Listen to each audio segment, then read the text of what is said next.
లలితా సహస్రనామాన్ని మగ్గం మీద నేయటం చూసుంటారు, లేదంటే పెయింట్తో రాయటం చూసుంటారు. సంవత్సరం పాటు కష్టపడి కుట్టారండి. గొలుసు కుట్టుతోటి లలితా సహస్రనామం అంతా ఒక చీర మీద కుట్టారు. ఇవాళ చాలా స్పెషల్ వీడియో చూపించిపోతున్నానండి. అది ప్లీజ్ చివరి వరకు చూడండి. Welcome to Aadya fashions. నా దగ్గరికి ఒక శారీ తీసుకొచ్చారు.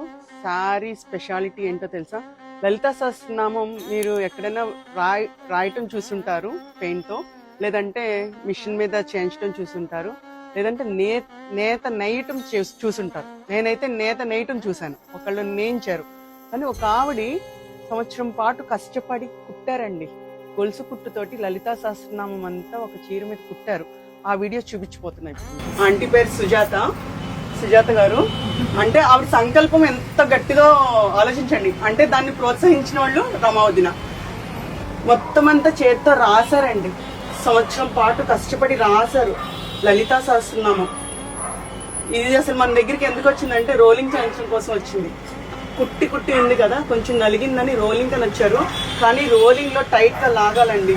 ఇదేమన్నా అవుతుందేమో అని భయం వేసింది నాకు. సో స్టీమ్ ఐరన్ చేస్తామని చెప్పాము.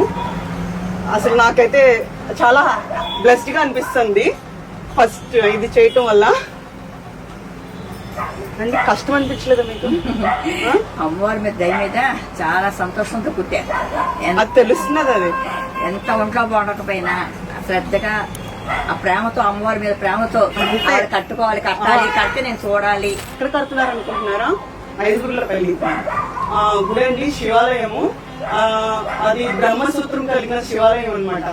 అక్కడ పార్వతి అమ్మవారికి కడుతున్నారు రేపు మూలా నక్షత్రం రోజున. ఇది నా దగ్గర రావడం నా అదృష్టంగా భావిస్తున్నాను నేను.